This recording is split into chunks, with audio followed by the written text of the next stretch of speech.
Ay nako, yan kaya ang lugar ako pupunta para sa next vlog. Ang hirap naman kasing humanap ng lugar, kakainis. Uy, Bes, anong next destination natin sa pag-vlog mo? Wait, hanap ako. Ayan, dito sa lugar ng Quezon. Alis tayo mamaya 6 p.m. Bes, ready ka na ba sa ating next vlog? Wait lang ha, yung seatbelt lang ako. Okay, let's go na.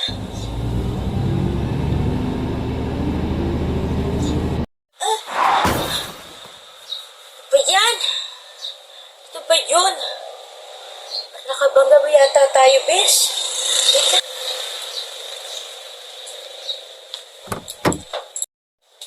Hoy, babaeng rasa!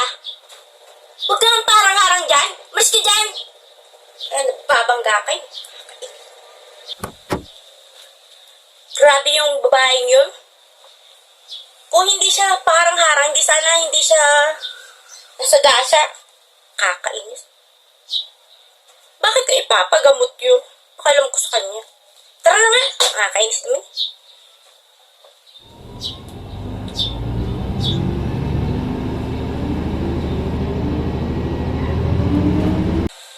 Wow! Finally, nandito na tayo sa Quezon at dito na talaga tayo mag-vlog.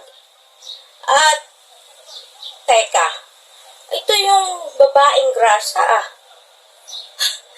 Hanggang dito ba naman? Sinusundan mo kami? Grabe Total, nandito ka rin naman. Tatanong ko lang naman sa'yo kung dito ba yung bahay na nirerentahan, ha?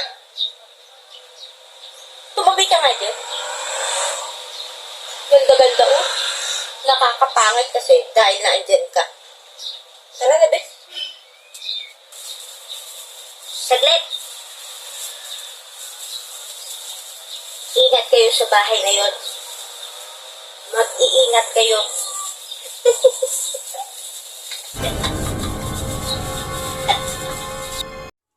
Hoy, ikaw, wala kang ginawa kundi sundin kami. Alam mo, kung gusto mo sumikat, sumama ka. Halika dito. Halika dito. Di ba nga, gusto mong sumikat, di ba? Eto, halika dito, halika dito, halika dito, ano ba? Halika dito! Uy, BS! Tama na! Alam mo, vlogger ka. Baka kung sino pang makakita sa'yo dito. Nasa ibang lugar tayo. Tara na! Atay, pasensya ka na doon sa kasama ko. Kung sinong itak ka niya. Tara na kasi! Tara na! Pasensya na. Dyan ka. Kung gusto mong pera, eto.